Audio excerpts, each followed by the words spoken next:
Welcome back to another episode Tejal talks. आज हमारे साथ स्टूडियो में एक बहुत खास मेहमान मौजूद है।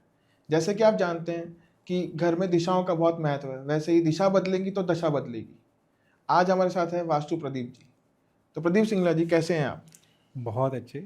आप बताइए लखन जी, आप कैसे हैं? मैं भी बहुत बढ़िया। स्टूडियो में आपका बहुत बड़ा स्वागत है। थैंक यू लखन स्टूडियो में जी। आके आपको कैसा लगा? बहुत ही अच्छा एक्सपीरियंस है, बहुत ही अच्छा एमएस आपने मेंटेन किया लखन जी।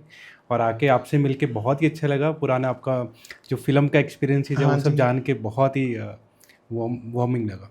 थैंक यू सो मच आपका स्टूडियो में आने के लिए। जैसे कि हम जानते हैं कि आप वास्तु के स्पेशलिस्ट हैं, हाँ तो जी। वास्तु को लेकर लोगों को बहुत सारे सवाल हैं। तो हम्म। उनमें से मैं जानना चाहूँगा कि वास्तु क्या है, मतलब basic what is vastu? Vastu एक साइंस है जिसके अंदर हम वास्तु के 5 एलिमेंट्स को उनकी अपनी दिशा देकर बैलेंस करते हैं। हाँ जी। जिसे समझिए कि हम लोग किसी स्पेसिफिक दिशा में अग्नि का स्थान है और वहाँ पर पानी की बढ़ोतरी कर देते हैं। मान लीजिए कि हम रसोई के स्थान पर यदि बहुत ज़्यादा पानी की टंकी अंडरग्राउंड या ओवरहेड बनाएंगे हाँ जी। तो अग्नि बुझ जाएगी। अच्छा।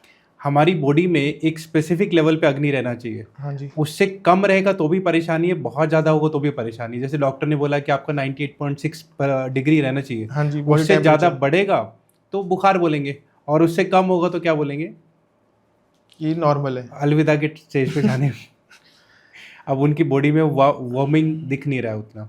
तो अग्नि का एक लेवल है मेंटेन करने का, इसी तरह बाकी सब चीज़ों का भी लेवल है मेंटेन करने का। वायु को मेंटेन करना है, अर्थ को मेंटेन करना है। तो वास्तुशास्त्र हमें ये बताता है कि हम अपने जो प्रीमाइसिस है इसमें इन पांचों एलिमेंट्स को किस तरह से बैलेंस करके हाँ जी। प्रकृति के साथ में सिंक्रोनाइजेशन होकर अपनी लाइफ को अच्छा बना सकते हैं। तो ये सब चीज़ें जानने से पहले मैं ये जानना चाहूँगा कि वास्तु की उत्पत्ति कैसे हुई, क्योंकि बहुत लोगों के सवाल रहते हैं कि वास्तु वास्तु हम लोग मान रहे हैं, क्यों मान रहे हैं, पीढ़ी दर पीढ़ी हम जानते जा रहे हैं। लेकिन असली वास्तु की क्या कहानी, कहाँ से उत्पत्ति हुई, वो एक बार हम आपसे कहानी सुनना चाहेंगे। हाँ जी। तो वास्तु के बारे में 3-4 कहानी अलग अलग प्रचलन में है। तो ये सब सांकेतिक रूप में अभी शास्त्रों में दी गई है। हाँ जी। अ, भगवान शिव का अंधकासुर के साथ में युद्ध चल रहा था। उनके पसीने की एक बूंद जमीन पर गिरी। उस जमीन से एक असुर पैदा हुआ जो कि अपने आप में बहुत विशालकाय रूप लेता चला गया। अच्छा। तो उसको देखकर देवता भी डरे और असुर भी डरे कि ये क्या नई चीज़ स्टार्ट हो गई है। और वो सब लोगों को और सब प्रकृति की चीज़ों को खाता जा रहा था। तो ये सब असुर और देवता मिलकर ब्रह्मा जी के पास गए, इसका हमें कोई समाधान दीजिए। तो ब्रह्मा जी ने इनको बोला कि सब लोग मिलकर इसको ओंधा, मतलब जमीन की तरफ करके गिरा दीजिए, और अच्छा। उसके ऊपर 45 हम्म। इंक्लूडिंग देवता और असुर दोनों मिलाकर 45 लोग उसके ऊपर बैठ गए। अच्छा। तो ये जब बैठे तो उसके बाद इस असुर जो पैदा हुआ इसने ब्रह्मा जी से विनती की कि मेरी ऐसी क्या गलती है कि हम्म। आपने मुझे इस तरह से पीड़ित किया। तब ब्रह्मा जी ने इनको वरदान दिया कि यहाँ से आपको सब लोग वास्तु पुरुष के नाम से जानेंगे, अच्छा। और हर पूजा विधान में आपके नाम की सामग्री जो है वो दी जाएगी, या बलि बलि समझिए, या आप समझिए कि प्रसाद आपको दिया जाएगा। वो आपका प्रसाद होगा, और इसके बाद जो आपको नहीं मानेगा उसका विनाश भी निश्चित है। निश्चित है। हाँ। तो ये काफ़ी लोगों को नहीं पता थी कहानी कि हम्म। वास्तु की उत्पत्ति कैसे हुई, कैसे। वास्तु में जो कहा जाता है दिशाएं, दिशाएं जो आपके नॉर्थ ईस्ट वेस्ट साउथ हैं, करेक्ट। इनका क्या इम्पोर्टेंस है, दिशाएं क्यों इम्पोर्टेंट है, और ये चार दिशाएं क्या कहती है, मतलब घर के हिसाब से या ऑफिस के हिसाब से? चार दिशाएं बहुत प्राइमरी लेवल पर है। हाँ जी। फाइन ट्यून जाने जाते हैं, अभी 16 दिशाओं पे लोग बात कर रहे हैं। इसके बाद हालांकि आगे जाएंगे हम देवता के लेवल पे जाते हैं तो 45 देवता और 32 आउटर देवता के हिसाब से हम लोग बात करते हैं, बस स्टिल हम अच्छा। लोग चार के बारे में बात करते हैं। हम्म। ये चारों दिशाओं के बारे में शास्त्रों में वर्णन है, और शास्त्र को कुछ भी यदि बोलना है, किसी भी पैटर्न से यदि बोलना है, तो चारों दिशाओं के रेफरेंस में बोलता है।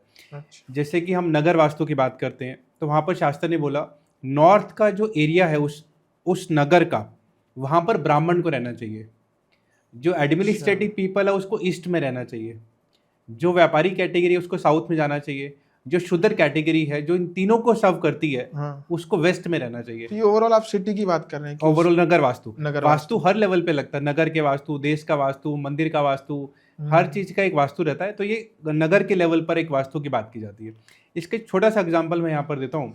पंजाब में एक गांव में ऐसा देखा गया कि शमशान घाट जो है हाँ जी। उस पूरी कॉलोनी के नॉर्थ में बना दिया गया। अच्छा। मोक्ष धाम जो अपन हाँ समझते हैं, हाँ, शमशान घाट। मोक्षधाम। तो उस पूरी कॉलोनी में बहुत सारे लोगों की अनटाइमली डेथ होनी स्टार्ट हो गई। अच्छा। ये जो है आपके साउथ में प्रोविजन होता है। तो नगर वास्तु में भी सब चीज़ें जो हैं अपनी तरीके से इम्पोर्टेंस रोल प्ले करती है। तो मैं ये चीज़ जान के अच्छा लगा, बट ये जैसे सब लोग घर लेते हैं, नया घर लेते हैं, ज़मीन लेते हैं, तो ये वास्तु वो ज़मीन पे क्या इफ़ेक्ट डालती है कि हमें ज़मीन किस दिशा में लेनी चाहिए, वो भी इम्पोर्टेंट है, या उस नगर की जिस दिशा की आपने बात करी? बिल्कुल, बिल्कुल, बिल्कुल। तो आप देखिए कि आज के टाइम में मॉडर्न टाइम में अपन देखते हैं, तो शास्त्र ने ऐसा लिखा है कि जो भी व्यापारी वर्ग है, उसको साउथ ऑफ द सिटी में रहना चाहिए। अच्छा।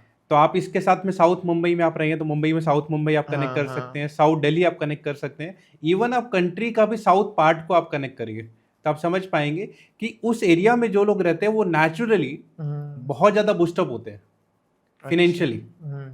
तो व्यापारी वर्ग को साउथ ऑफ द एरिया में ज़मीन लेना चाहिए। आप किसी स्पेसिफिक कॉलोनी में ज़मीन लेते हैं, उसके साउथर्न पार्ट में जाके आप ज़मीन लीजिए, तो आपका व्यापार जो है उसके लिए आपको बूस्टअप मिलना स्टार्ट हो जाएगा। बूस्टर मिलेगा। तो मोस्टली साउथ में बिज़नेस वालों के लिए बिज़नेस ज़्यादातर, वालों की कैटेगरी के लिए और जो एब्सोल्यूटली। नॉर्थ में है उनके लिए क्या? नॉर्थ में है उनको ब्राह्मण की कैटेगरी में डाला गया, मतलब अच्छा। आपको स्पिरिचुअलिटी में ज़्यादा जाना है, पैसे के बारे में कम सोचना है। हाँ, जितने मतलब हमारे हिमालय साइड है, मतलब थोड़ा-सा तो आप माउंटेन देखिए साइड वो है, तो वो सब स्पिरिचुअलिटी की तरफ में ज़्यादा मंदिर है। वगैरह ये सब चीज़ें। हाँ जी।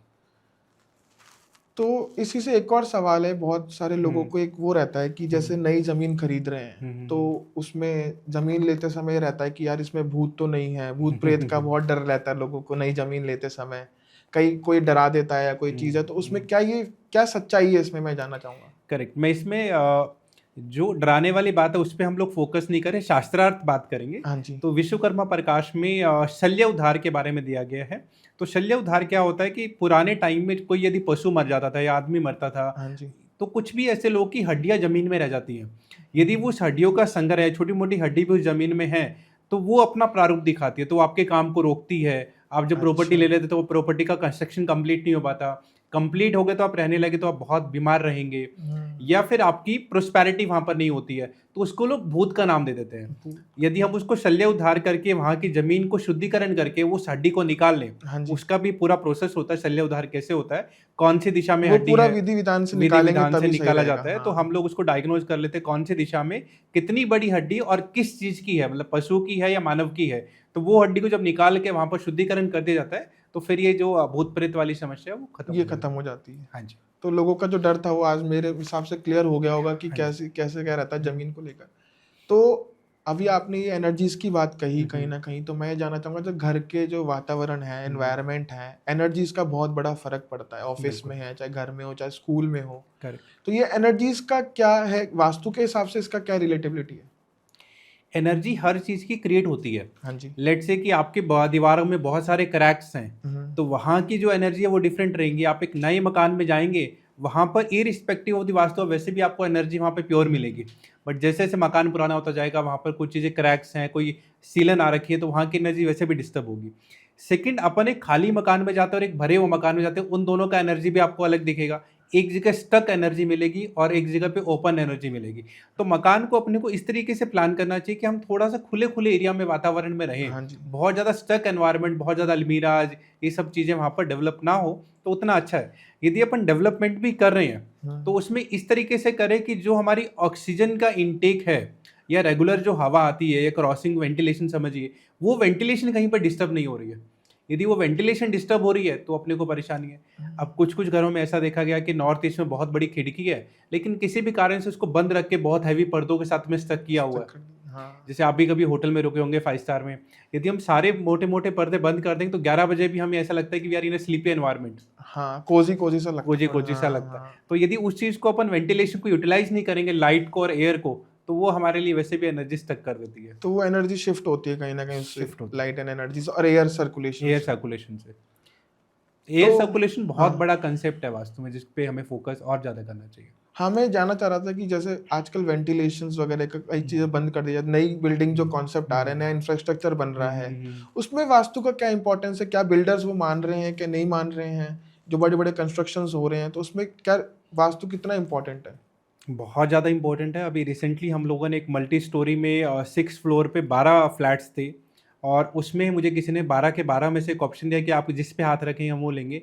मुझे अच्छा, सिर्फ़ एक ही फ्लैट मिला जो कि प्योर वास्तु को फ़ॉलो करता हुआ मिला। अच्छा, अच्छा। तो ऐसा अपन देखेंगे तो जो बिल्डर कैटेगरी है उसमें से सब तरह का मिक्सचर है, सबके ऊपर हम लोग नहीं कह सकते, बट मेजर जो है यदि जो वास्तु मानती है वो इस तरीके का मानते हैं कि हमें सारी इन्वेंट्री सेल करने के लिए क्या वास्तु चाहिए, उसके लिए लैंड का वास्तु इंपॉर्टेंट होता है, ओवरऑल लैंड का, इंडिविजुअल फ्लैट्स का नहीं रहता है।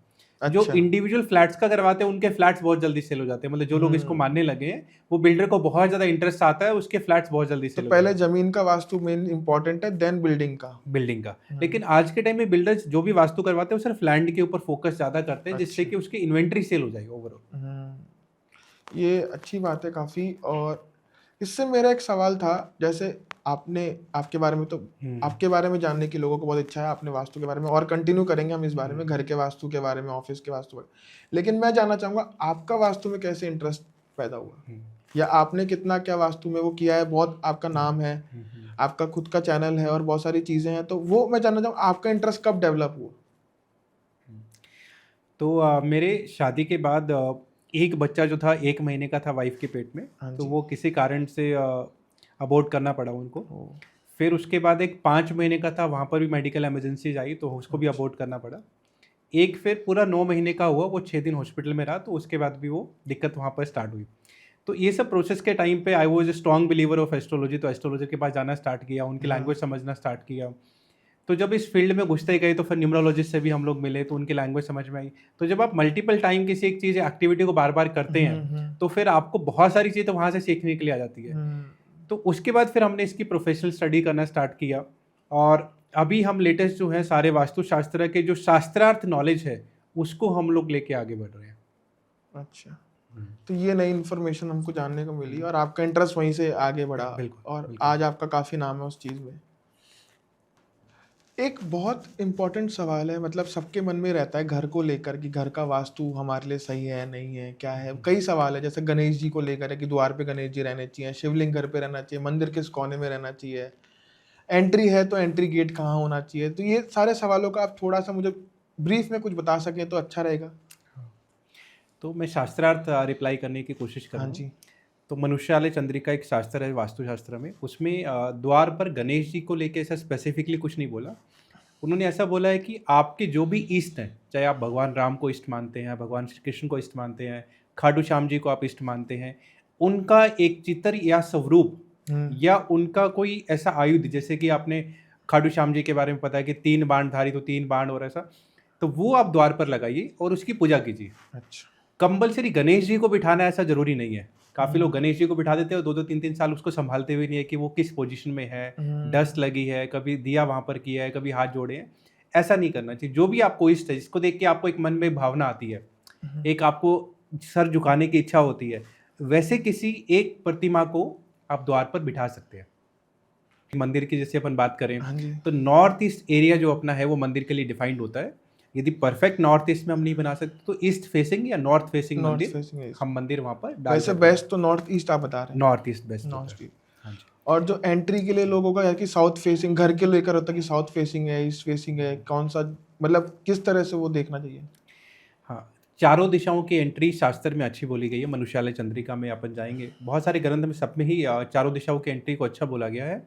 स्पेसिफिकली क्या है कि जब हम लोग यदि 0 डिग्री घर में रहते हैं, मतलब ये डिग्री की बात थोड़ा सा चल लोग डाइजेस्ट नहीं कर पाए, हम लोग कंपास से डिग्री देखते हैं कि नॉर्थ कितना डिग्री घुमा हुआ है ऐसा। यदि अपन 0 डिग्री घर में रहते हैं तो एक दिशा के 9 पार्ट किए जाते हैं। यदि हम लोग स्क्वायर प्लॉट की बात करें अगेन यहाँ पर, तो उसमें से 4th पार्ट को हमेशा सारी डायरेक्शन में अच्छा माना गया है।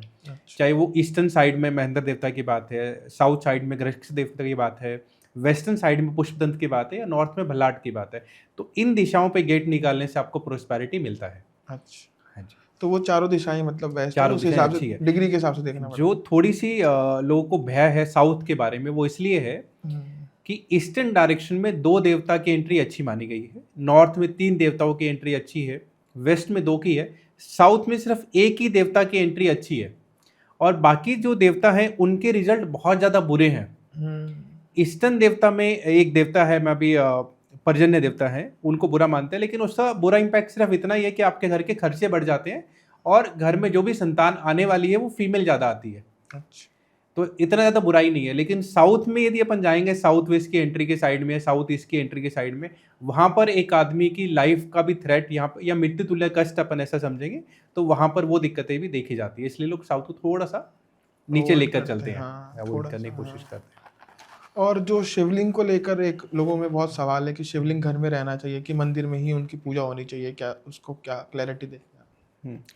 शिवलिंग का ऐसा है कि जो गुरुओं ने, जहाँ से मैंने सुना, तो उन्होंने बोला कि अंगूठे से भी छोटा शिवलिंग अपन घर में रखेंगे आप? अच्छा। तो अच्छा है।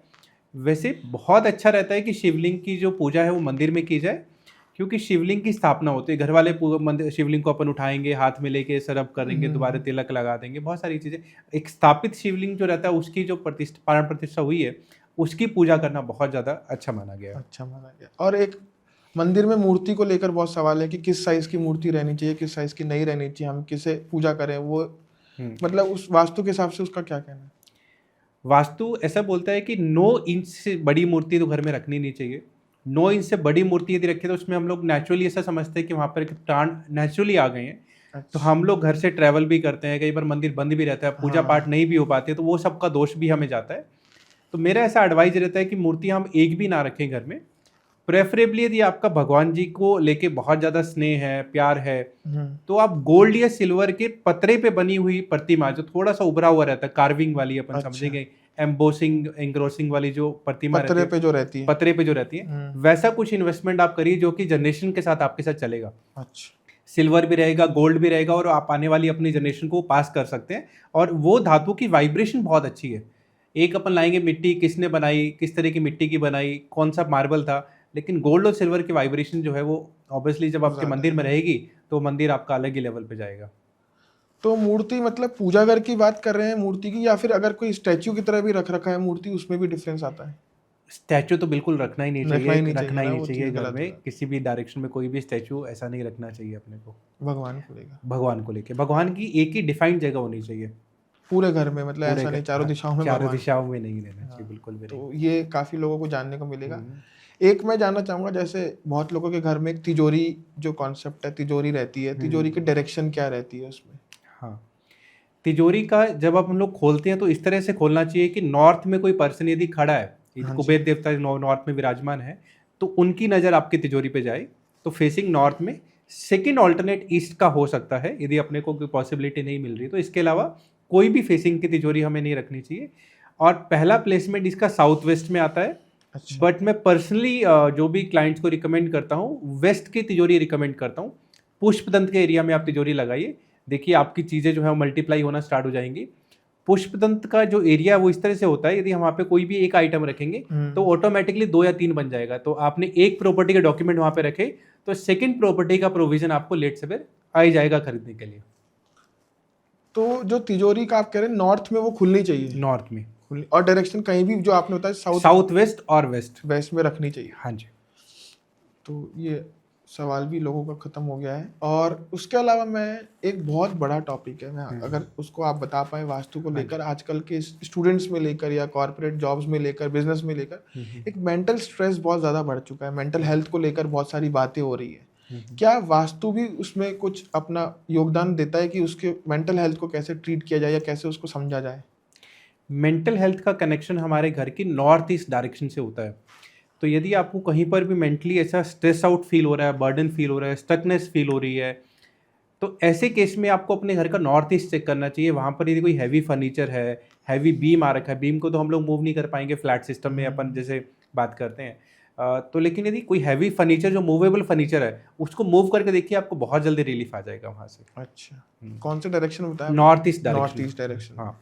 सेकंड, मेंटल हेल्थ के लिए आप ऐसा कर सकते हो, जितना भी टाइम आपको कंफर्टेबल, एटलीस्ट घर के टाइम पे आप वाइट कपड़े पहनकर थोड़ा सा वाइट कपड़े यूज करना स्टार्ट कीजिए, यू विल फील रिलैक्स। आप देखेंगे अपने जैन समाज में है, अपने हिंदू समाज में ब्रह्म कुमारी का आप सेक्चर देखेंगे, प्योरली वाइट, मतलब बहुत पीसफुली वो लोग मैं कलर्स पे आने ही वाला था, अच्छा वो आपने बताया। हाँ। तो ये तो मेंटल हेल्थ की बात हो गई। अब कलर्स का, जैसे आपने बताया वाइट का बहुत महत्व है, तो ऐसे ही वास्तु में कलर्स का क्या डेफिनेशन है?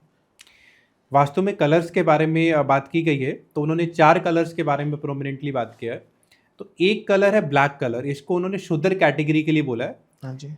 शूद्र कैटेगरी कौन है? जो अपन जितने भी एम्प्लॉय कैटेगरी में लोग हैं उसको शूद्र कैटेगरी में डाला उन्होंने। सेकंड कैटेगरी जो है एडमिनिस्ट्रेटिव कैटेगरी है, इनको उन्होंने लाल रंग का एडवाइज किया, मतलब जितने भी गवर्नमेंट की बिल्डिंग्स आप देखिए लाल रंग के सब लाल रहेंगे, रंग की एडमिनिस्ट्रेटिव गवर्नमेंट कैटेगरी जो रहेंगी। वाइट कलर को उन्होंने ब्राह्मण के लिए भी बोला है, वैसा ऐसा भी बोला है कि वाइट कलर कोई भी पहन सकता है। जो व्यापारी का कलर है जिसका हम लोग वास्तु करते हैं, मोस्टली व्यापारी लोग हमसे वास्तु करवाते हैं, तो व्यापारी जो वास्तु करवाता है उसका कलर उन्होंने पीला रंग बोला है। पीला रंग। तो मेरा ऐसा एडवाइस रहेगा कि जो भी व्यापार में है वो पीला रंग और वाइट कलर और या दोनों का कॉम्बिनेशन आइवरी कलर या क्रीम कलर, इस तरह के कलर को बहुत ज़्यादा यूटिलाइज करें। ब्लैक कलर का कंजप्शन थोड़ा सा कम करेंगे तो बहुत अच्छा है। ये कपड़ों की बात कर रहे हैं कि और भी चीजों की बात कर रहे हैं? किसी भी फॉर्म में आप वो कलर का जो कंजप्शन है एक्चुअली में वो आंखों के थ्रू होता है, there is no other form. तो आंख, यदि एक आदमी रेड कलर के कपड़े पहन के आए तो भी हम उसको कंज्यूम कर रहे हैं, यदि रेड कलर वॉल पे तो भी हम उसको कंज्यूम कर रहे हैं। अब रेड कलर टेक्निकली क्या दिखाता है? फायर दिखाता है। फायर। तो जब भी आप लाल रंग के कपड़े पहन के बैठेंगे तो गुस्सा आना नेचुरल सी बात है। तो हमारे घर में जो भी लक्ष्मी जी हैं वो मोस्टली रेड पहनती हैं, तो इसलिए आजकल आपको उनका पारा अलग आसमान पे दिखता है। तो जिनको भी लक्ष्मी जी से गुस्से की शिकायत है तो कोशिश करिए थोड़ा सा पीले रंग का नए कपड़े गिफ्ट करने के लिए। तो मतलब आपने बता दिया लोगों को आइडिया कि कैसे खुश रखा जाए सब चीज़ें, करेक्ट। पर्सनल लाइफ भी कैसे बैलेंस की जाए। करेक्ट। इसी से जो सवाल मेरे को याद आ रहा है अभी कि जैसे घर का वास्तु है, जैसे मतलब किसी का घर बन गया या बना बनाया लिया है, किराए का मकान है, अब वास्तु मतलब स्ट्रक्चर तो चेंज नहीं कर सकते, बेसिक स्ट्रक्चर तो चेंज नहीं कर सकते, तो उस क्या वो वास्तु के हिसाब से ठीक किया जा सकता है? करेक्ट, कर सकते हैं। मेरा ऐसा एडवाइस रहेगा कि यदि आपने किसी वास्तु कंसल्टेंट से प्रॉपरली उसको चेक करवाया है और वो बहुत ज़्यादा अलार्मिंग है तो अपने को कोशिश करनी चाहिए कि टाइमली हम उससे फ्री हो जाएं। सेकंड केस में यदि हम वो किराए का मकान है, बहुत ज़्यादा स्ट्रक्चर चेंजेस नहीं कर सकते या फ्लैट में रहते हैं, तो वहाँ पर हम लोग अपना जो घर का ब्रह्म स्थान है और हमारे घर का जो मुख्य द्वार है और तीसरी चीज़ जो जिस सैया पे हम लोग आराम करते हैं, ये 3 जगह पे हम लोग एक कलश की विधि शास्त्रों में दी गई है। उस शास्त्र की विधि के हिसाब से हम लोग कलश बनाते हैं, तो वो कलश आप 3 जगह पे स्थापित कर अपने घर को बैलेंस कर सकते हैं। नेक्स्ट जो है, इसके अलावा वास्तु शांति की एक पूजा रहती है जो किसी भी पंडित जी को नॉर्मली आती होगी, तो विद्वान को बुला के वास्तु शांति की पूजा साल में एक बार करवाएंगे तो काफ़ी रिलीफ आपको वहाँ से रिलीफ मिलेगा, क्योंकि स्ट्रक्चर चेंज नहीं कर पाते। हाँ जी, तो सिर्फ ये 3 कलश की स्थापना और एक वास्तु शांति की विधि अपन वहाँ पे करवा ये 3 कलश की स्थापना भी किसी वास्तु एक्सपर्ट को बुला के की जाए तो? ये हम लोग अपने घर पे बना के उनको कोरियर में डालते हैं। अच्छा। तो वो एक अच्छा मुहूर्त या टाइम हम उनको देते थे, तो हम पूजा पाठ करके भेजते हैं, तो वो स्थापना वहाँ पर कर सकते हैं। 3 दिशा कौन सी बताई आपने? अपने घर का मुख्य द्वार जो है, ब्रह्म स्थान जो है। ब्रह्म स्थान कौन सा कहते हैं? जो हमारे घर का पूरे घर का सेंटर होता है, सेंटर ऑफ द हाउस। और एक जहाँ पर हम लोग रेस्ट करते हैं 8-10 घंटे, जिस जगह से हम लोग एनर्जी लेते हैं, तो वहाँ की एनर्जी उस जगह पे हम लोग एक कलश की स्थापना करेंगे। कलश करेंगे क्या, उस स्पेसिफिक एरिया का ऑरा चेंज कर देंगे। घर का सेंटर का ऑरा चेंज होगा, जिस घर से गेट से हम लोग एंटर कर रहे हैं उसका ऑरा चेंज हुआ, और आपकी जो बेड जहाँ पर आप आराम करते हैं उसका ऑरा चेंज हुआ।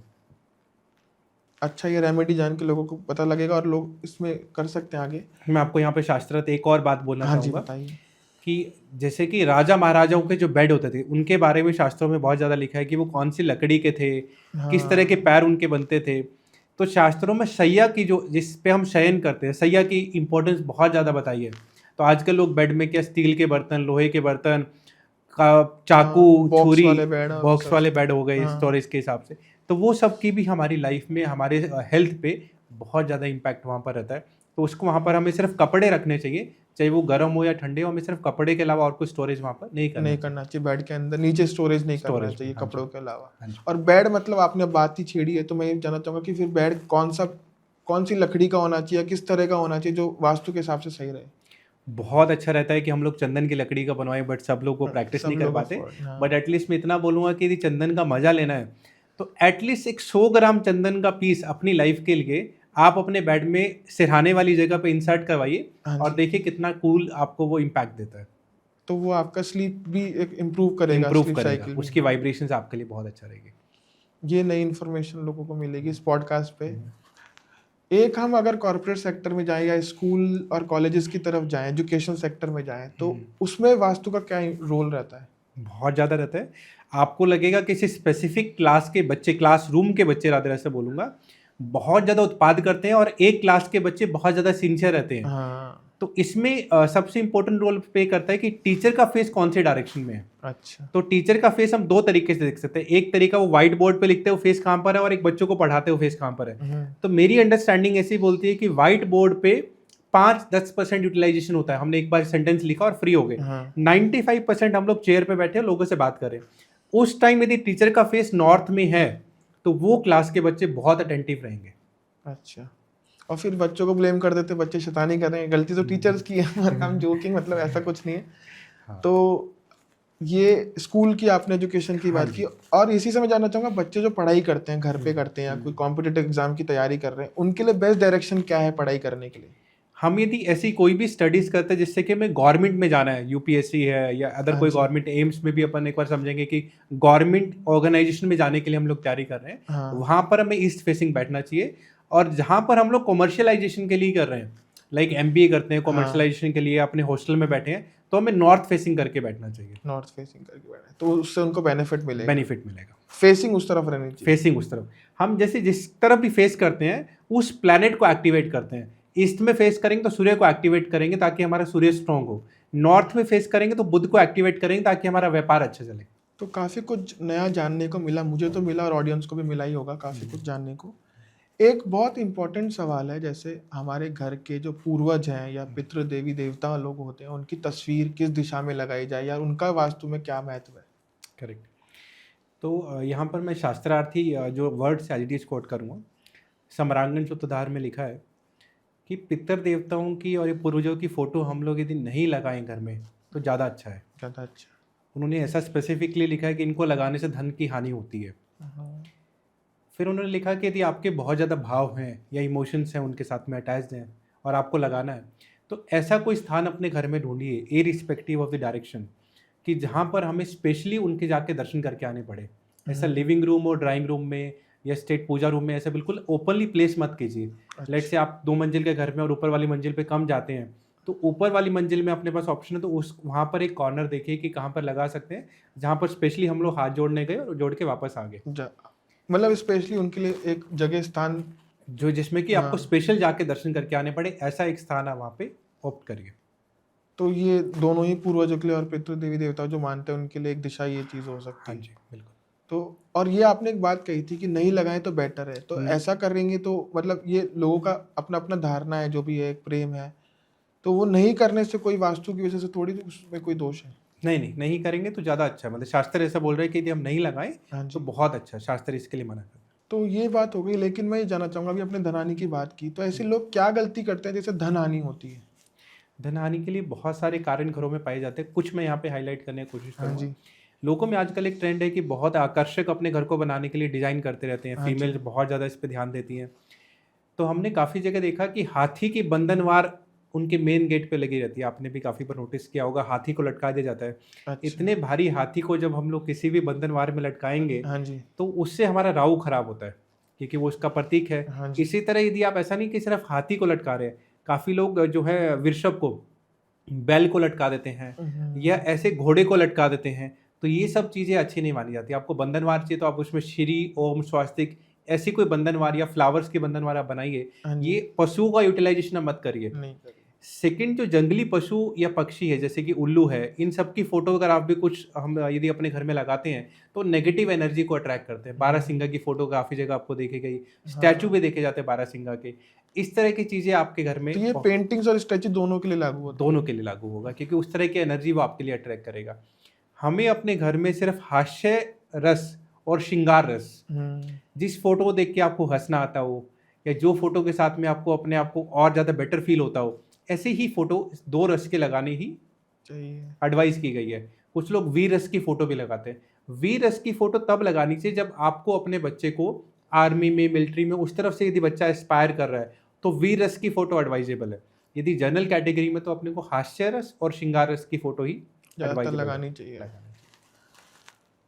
तो अब जब ये फोटो और पेंटिंग्स की बात हो रही है, तो मैं जानना चाहूँगा कि वास्तु में जैसे गिफ्ट एक बहुत इंपॉर्टेंट रोल प्ले करता है। बर्थडे, एनिवर्सरी, कोई भी ओकेजन होता है, हम गिफ्ट का लेन देन करते हैं। तो गिफ्ट, कई चीज़ों का मानना है कि यार ये गिफ्ट नहीं देना चाहिए या ये चीज़ लेनी नहीं चाहिए, ये ऐसे बहुत सारे लोगों के मानने हैं, तो उसमें वास्तु का क्या रोल है? हर एक प्रोडक्ट की अपनी एक एनर्जी है। हाँ जी। आप उसको गिफ्ट नहीं दे रहे हो, आप एक एनर्जी गिफ्ट कर रहे हो। तो घड़ी स्पेसिफिकली एक ऐसा आइटम है कि जो हमें नहीं देना चाहिए। नहीं देना चाहिए। हाँ, घड़ी जहाँ पर आपने गिफ्ट की है वापस आपको वहाँ से कुछ यदि रिटर्न गिफ्ट नहीं मिला, लेट्स से किसी बर्थडे पे आपने गिफ्ट किया और रिटर्न गिफ्ट मिल गया, फिर भी अपन एक बार उसका इम्पैक्ट कम मानते हैं। लेकिन जहाँ पर आपने सिर्फ घड़ी गिफ्ट की, वहाँ पर वो टाइम के साथ आपके relationship due course of time disappear हो जाते हैं। अच्छा। सेकंड, ऐसी कोई एनर्जी जिसमें कि कटिंग का कुछ इम्पैक्ट हो, मतलब चाकू, ग्राइंडर, मिक्सचर, ये सब चीज़ें जहाँ पर आप गिफ्ट करते हो, तो आप एक नेगेटिव एनर्जी है, कटिंग वाली एनर्जी, उसको आप साथ साथ में गिफ्ट कर रहे हो। तो आपको ऐसी कुछ एनर्जी जहाँ पे आपको बॉन्ड इकट्ठा हो, गोल्डन लव बर्ड्स, कोई ऐसी चीज़ जिससे कि आप लोगों को कनेक्ट कर पाए, वैसा कुछ आपको गिफ्ट करना चाहिए। वैसा गिफ्ट करना चाहिए। तो हमने घड़ी की बात की, रिटर्न गिफ्ट की बात की, तो अगर हम रिटर्न गिफ्ट कर रहे हैं या गिफ्ट ले रहे हैं, दे रहे हैं, तो उससे क्या बैलेंस आउट होता है वो? जैसे कि मैंने आपको घड़ी दी नहीं है, मैंने आपको घड़ी सेल की है, मतलब कॉस्मिक इम्पैक्ट क्या है उसका। अच्छा। मैंने आपको घड़ी दी, साथ में आपने रिटर्न गिफ्ट दे दिया, मतलब बार्टर इकोनॉमी पहले कहता, चावल लिया और आलू दे दिया। तो मैंने आपको गिफ्ट दिया, उसको कुछ वैल्यू मुझे मिल गया, तो उसका इम्पैक्ट फिर भी थोड़ा मिनिमाइज है। लेकिन प्योर अपन ने किसी को घड़ी गिफ्ट की है, तो वो रिलेशन एक टाइम के बाद डिसअपियर हो जाता है। तो काफ़ी लोग इस अब रिटर्न गिफ्ट की वापस प्रचलन में आएगा कि रिटर्न गिफ्ट देना चाहिए। और तो गिफ्टिंग आपने घड़ी का बताया और आपने ये कटर का बताया, और ऐसे कि जैसे मैंने सुना है कि रुमाल को लेकर है, परफ्यूम को लेकर भी कई चीज़ों के हाँ, क्वेश्चंस यदि हैं। हम इस चीज़ों में जाएँ तो ये स्पेसिफिक इंडिविजुअल कुंडली के साथ भी इम्पैक्ट करती है अच्छा। कि आपके कौन-कौन से प्लैनेट बहुत स्ट्रॉन्ग है, उनका हम लोग जो गिफ्ट नहीं करते हैं। तो जो प्लैनेट्स हमारे वीक हैं, उनका गिफ्ट हम लोग सामने वाले को देते हैं, ताकि वो प्लैनेट्स की जो एनर्जी मेरी बॉडी से धीरे-धीरे कम हो जाए और अच्छे प्लैनेट्स का मुझे स्ट्रेंथ मिलना स्टार्ट हो जाए। अच्छा, चलो गिफ्ट की बात हो गई। अब एक जो मेजर सवाल रहता है बहुत सारे चीज़ों में, वास्तु को लेकर एक पॉलिटिकल करियर, जो जो लोग पॉलिटिकल करियर में ताल्लुक़ रखते हैं, उनके लिए वास्तु कैसे इम्पोर्टेंट है? पॉलिटिशियंस के लिए वास्तु का बहुत मेजर रोल होता है। यदि वो अपने प्रीमाइसिस को, मतलब ऑफिस को और घर को, दोनों को यदि वास्तु के हिसाब से बनाएंगे, तो उसका बहुत बेनिफिट रहता है। मैं एक एग्जांपल यहाँ पर नाम तो नहीं लूँगा, बिकॉज एक अच्छे खासे फेम है। उनका ईस्टर्न में एक अच्छा खासा हॉल था जिसमें लोगों से मिलते थे पब्लिक कनेक्टिविटी के लिए, अच्छा। तो बहुत अच्छा था। जैसे जैसे इलेक्शन का टाइम आया तो लोगों का मीटिंग और ज़्यादा बढ़ गया, तो उनको लगा कि यहाँ पे वॉशरूम की रिक्वायरमेंट होगी। उन्होंने अपने ईस्ट में 2 वॉशरूम डाल दिए। जैसे ही वॉशरूम डाले तो वो हार गए। अच्छा। ईस्टर्न डायरेक्शन जो है आपकी बहुत ज़्यादा मायने रखती है जब भी हम पॉलिटिकल करियर की बात करते हैं। उसको जितना साफ सुथरा बैलेंस रखेंगे, उतना ज़्यादा आपका करियर बूस्टअप होता है। बूस्टअप हो गया। मेरा अगला सवाल आपसे ये है कि हमने एनर्जी की बात तो पहले की थी, तो नेगेटिव एनर्जी या ब्लैक मैजिक से लोग बहुत ज़्यादा प्रभावित रहते हैं और कई लोग करवाते हैं, पता नहीं मुझे इतना कितनी सच्चाई है, तो उससे बचने का वास्तु में क्या उपाय है? यस, करेक्ट, बहुत अच्छा क्वेश्चन है। इसके लिए हमें अपने घर के साउथ वेस्ट एरिया को भारी करना चाहिए, और इंडिविजुअली जिस पर्सन को हमें लगता है कि इसको नेगेटिव एनर्जी बहुत ज़्यादा इंपैक्ट करती है, कई बार हमें बच्चे को लेकर लगता है, कई बार फीमेल को लेकर लगता है, या किसी स्पेसिफिक पर्सन को लेकर लगता है, हमें चेक करना है कि उस स्पेसिफिक पर्सन के रूम का साउथ वेस्ट कैसा है। यदि अच्छा। उसको हम लोग हैवी कर देंगे तो बाहर कोई कुछ भी करता रहेगा, उसका इम्पैक्ट हमारे ऊपर नहीं है। नहीं पड़ेगा। अब नेचुरली समझिए कि जो भी बड़े नाम है मार्केट में, सब लोग उनके ऊपर भी ब्लैक मैजिक करना चाहेंगे, बट उनको इम्पैक्ट नहीं होता, क्योंकि उन्होंने अपनी सेफ्टी अपन कर सकते हैं, सामने वाले को रोक नहीं सकते हैं। जब भी आपके घर का साउथ वेस्ट बैलेंस होगा, तो ये सारी एनर्जी हमें इम्पैक्ट करना। तो उसको बैलेंस करने के लिए क्या किया जा सकता है? साउथ वेस्ट एरिया का बेसिक एट्रीब्यूट होता है कि उसको हैवीनेस रहना चाहिए, वहाँ से किसी भी तरह की लाइट या आपकी हवा वहाँ से स्पेसिफिकली साउथ वेस्ट से नहीं आनी चाहिए। तो वो सब चीज़ों को ब्लॉक कर सकते हैं हम, वहाँ पर कोई हैवी स्ट्रक्चर वहाँ पर प्लेस कर सकते हैं। तो इस तरह के कुछ अरेंजमेंट से हम लोग अपने आप को बचा सकते तो हैं। ये जो नेगेटिव एनर्जी है, एक लोगों का कॉन्सेप्ट नज़र लगना, नज़र का लेकर एक बहुत है कि यार इसकी बुरी नज़र लग गई, ऐसा हो गया, बीमार पड़ गए, तो वो इस एनर्जी की वजह से ही होता है। तो उससे भी क्या इसी वास्तु की तरह बचा जा सकता है? बिल्कुल बचा जा सकता है। और कभी आपको ऐसा एनर्जी बहुत लो फील होता है, तो आप सिर्फ नमक के पानी से स्नान कर लेंगे, वो भी गर्दन से नीचे नीचे, अच्छा। तो भी आप कंफर्टेबल रहते हैं। मतलब गर्दन से ऊपर हम लोग इसलिए नहीं बोलते, आईज की safety and other things, but गर्दन से नीचे अपन यदि नमक के पानी से स्नान कर लेते हैं तो यूवी वो रिलीव हो जाता है, वहाँ वो से एनर्जी शिफ्ट हो जाती है। एनर्जी शिफ्ट हो जाती है वहाँ से। तो एक बहुत इंटरेस्टिंग सवाल है, ये सब आपने बहुत अच्छे से बताया। एक ये है कि क्या वास्तु के हिसाब से पैसे कमाने के क्या गारंटीड उपाय हैं? ये मतलब लोग देखना चाहेंगे, तो क्या गारंटीड उपाय है कि भाई सबको एटलीस्ट पैसे कमाना है, तो वो सब ये सोचते हैं कि हाँ, तो उसके क्या उपाय हैं? करेक्ट। तो यहाँ पर मैं एक गारंटेड उपाय के बारे में बात करता हूँ। बहुत सारे गारंटेड रहते हैं, एक गारंटेड उपाय के बारे में बात करता हूँ। ये आपका स्पेशलिस्ट वो है, बहुत स्पेशल उपाय। पेड कंसल्टेंसी का पार्ट है, बट आपने पूछा तो मैं ऑडियंस को आज दे देते हैं। तो श्री सूक्तम का एक पार्ट होता है जो कि बहुत आसानी से इंटरनेट पे आपको मिल जाएगा, और इसमें ज़्यादा भी नहीं, सिर्फ 16 श्लोक हैं और ये लक्ष्मी जी को समर्पित रहता है। इसको जो लोग सुबह और शाम 2 टाइम पढ़ेंगे, कभी उनको पैसे को लेके कंप्लेंट नहीं रहेगी। इसमें प्रोनाउंसिएशन बड़ी इंपॉर्टेंट है, तो आप क्या कर सकते हो, इनिशियली 15-20 दिन यूट्यूब चला के साथ साथ में आप इसको प्रोनाउंसिएशन करना सीख सकते हैं, या किसी अच्छे विद्वान, कोई भी विद्वान आपके आसपास में पंडित जी हैं, तो उनसे आप एक 7 दिन का टाइम लीजिए और सुबह शाम उनके साथ साथ प्रोनाउंसिएशन करना स्टार्ट कीजिए। जैसे ही आपकी प्रोनाउंसिएशन अच्छी होगी, आप ये इसके साथ साथ चलेंगे, अगले 2-3 महीने के बाद आप देखेंगे पैसों की तरफ से आपकी वरी जो है वो बिल्कुल जीरो हो गई तो है। ये लक्ष्मी जी का स्पेशल पाठ किया जाता है। हाँ, स्पेशल पार्ट कहते हैं, श्री सूक्तम का पार्ट है, 16 श्लोक ही सिर्फ इसमें रहते हैं, तो इसको आप पढ़ना स्टार्ट करेंगे तो आपको गारंटेड जो है पैसों की परेशानी खत्म हो जाती है। काफ़ी कुछ नया जानने को मिला आज। जैसे कि आपकी टैगलाइन है, दिशा बदलो दशा बदलेगी। उसी से मैं एक चीज़ जानना चाहूँगा, आजकल एक बहुत क्रॉनिक इलनेस को लेकर बहुत लोगों को बहुत दिमाग में सवाल हैं कि घर में 3-4 लोग हैं तो 2 लोग तो बीमार ही रहते हैं, कभी 3 लोग बीमार रहते हैं, डॉक्टर भी बोल रहे हैं कि यार कोई बीमारी नहीं है, टेस्ट नॉर्मल आ रहे हैं, फिर भी कोई इलाज नहीं हो रहा है। तो उसको लेकर वास्तु में क्या उसका वो है? वास्तव में इसको देखने के लिए बहुत वाइड स्कोप है। इसमें से हमारे जो बाहर के 32 द्वार होते हैं, जिसमें से हम लोग एक अच्छा द्वार आपको देते हैं, उसमें से एक का तो नाम ही रोग द्वार है, तो यदि हमारा दरवाज़ा वहाँ पर है तो वो रोग ही लेकर आएगा। अच्छा। इसके अलावा एक कंसेप्ट होता है जियोपैथिक स्ट्रेस। तो जियोपैथिक स्ट्रेस की लाइन ज़मीन के नीचे चल रही है, यदि 2 लाइनें कहीं पर इंटरसेक्ट करती है तो वहाँ पर वो उसी एनर्जी के साथ हम यदि अलाइंड होकर सो रहे हैं तो भी हमें इलनेस आएगा। इसके अलावा हमारे वास्तु में 9 मर्म स्थान होते हैं। जैसे कि आपने बोला कि वास्तु पुरुष की स्टोरी आपने सुनी, तो हर पुरुष के या देवता के 9 कुछ मर्म स्थान है, लाइक ये मर्म स्थान है। आपको किसी ने यहाँ पर हिट किया तो कम दर्द होगा और यहाँ पर हिट किया तो बहुत ज़्यादा पेन होगा। तो ऐसे बहुत ज़्यादा मर्म स्थान होते हैं, पर उसमें 9 को हम लोग इंपॉर्टेंस देते हैं। उस 9 मर्म स्थान पे यदि हमारा बेड आया तो भी हमें परेशानी रहेगी। इसके अलावा भी यदि हमने बेड में किस तरह के एलिमेंट्स हमने रखे हैं, कोई प्रॉपर यदि पूरा लोहे का बेड बना के सोता है तो लोहे की वाइब्रेशन हमारी बॉडी के साथ में सिंक्रोनाइजेशन नहीं होती है, तो वो भी हमें इम्पैक्ट आता है। कुछ लोग जो बहुत ही शॉर्ट लाइफ जीकर जाते हैं, उनका हमने जब स्टडी किया तो समझ में आया कि उनका जो बेड का सिरहाना था वो नॉर्थ में था। अच्छा। जो बेड का सिरहाना हम लोग जिस तरफ सिर करते हैं वो साउथ में रहना ही एडवाइजेबल होता है। यदि आप नॉर्थ में करेंगे तो जो लोग रात को सोते सोते हार्ट अटैक आया या ब्रेन हैमरेज हुआ, ये सारे जो कंसेप्ट है, या लकवा का कंसेप्ट भी आप देखेंगे, किसी को पैरालिसिस हुआ, तो नॉर्थ में हेड करने से ये सब बीमारियां जो है बहुत ज़्यादा बेस्ट डायरेक्शन साउथ रहती है सोने की। साउथ ही रहती है। साउथ रहती है। हाँ जी।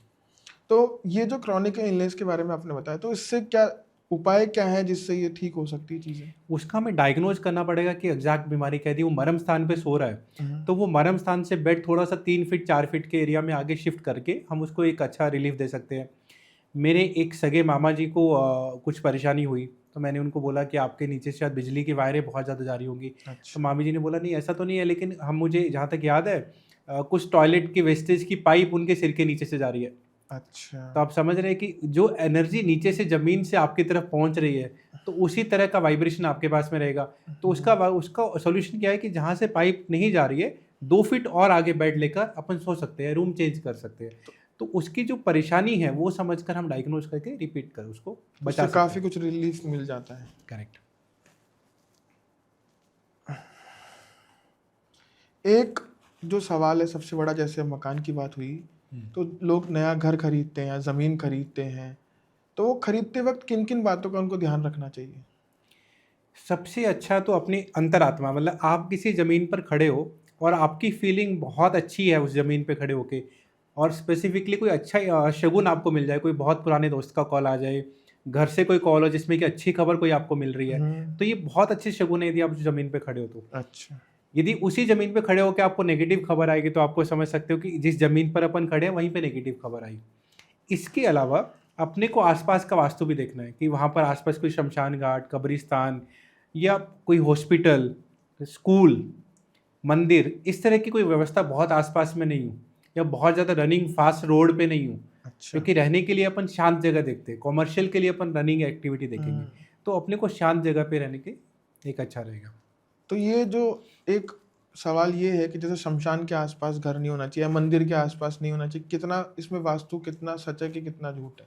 मैंने अवॉइड करने के लिए बोला, जैसे कि मंदिर है, तो मंदिर में क्या वाइब्रेशन कैसी है, हम तो अच्छी वाइब्रेशन कैरी करते हैं लेकिन छोड़ के क्या आते हैं नेगेटिव वाइब्रेशंस। तो वो वाइब्रेशन आपके आसपास ट्रेवल करती है। अच्छा। मंदिर की छाया यदि स्पेसिफिकली झंडे के हमारे ऊपर आ रही है तो वो नेगेटिव मानेंगे अपन उसको। अच्छा अच्छा। और जो शमशान को लेकर है? शमशान की वाइब्रेशन ऑब्वियसली बहुत ख़राब रहती है। जो भी अपन आसपास रहेंगे तो रोज़ रोने पीटने की आवाज़ें, लोग वहाँ पर जब भी जाएंगे तो उनकी जो वाइब्रेशन निकल कर आएंगी वो नेगेटिव ही रहेगी वहाँ बट पर। कहा जाता है वो तो बहुत पवित्र जगह है। पवित्र जगह है क्योंकि वो आपका मन बदलती है। जब ऐसा नहीं कि अपन एक जगह बोला जाता है कि यदि आप 100 बार शमशान में गए तो आपका स्वर्ग में जाना निश्चित है। अब इसका साइंटिफिक लॉजिक समझते हैं। जब भी आप 100 बार स्वर्ग में जाएं मतलब शमशान में जाएंगे तो आपको फीलिंग क्या आएगी? सब कुछ यहीं पे रह जाना है। हाँ। आपकी अंदर से आत्मा जो है वो पवित्र होनी स्टार्ट हो जाती है। जैसे ही आपकी आत्मा पवित्र होगी तो आप स्वर्ग का रास्ता खोल लेते हैं अपने लिए। आप लोगों के लिए दयालु बनेंगे, आप अपना ईगो छोड़ देंगे, तो उसके साथ साथ आपका अंतर मन में परिवर्तन होता है। लेकिन जो वहाँ की सराउंडिंग्स है वो आपको क्या देके जाएगी? मेरे पापा जी चले गए, मम्मी चली गई, वो वाइब्रेशन जो वहाँ पर वो जा रही है तो उसका इम्पैक्ट उसका पड़ता है। इम्पैक्ट अपने को मिलेगा। और मैं एक और सवाल लेना चाहूँगा हम्म, कि जैसे बहुत सारे पेरेंट्स हैं बच्चों की परफॉर्मेंस को लेकर, हेल्थ को लेकर, उनको रहता है कि यार ये कैसे बेटर हो सकती है चीज़ें, तो उसमें वास्तु का क्या रोल है? क्या घर में क्या उसका क्या उपाय किए जा सकते हैं? क्या जो चीज़ ध्यान में रखनी चाहिए? ज़्यादा जो प्रॉब्लम देखी गई, the placement of the room of the child as per the gender.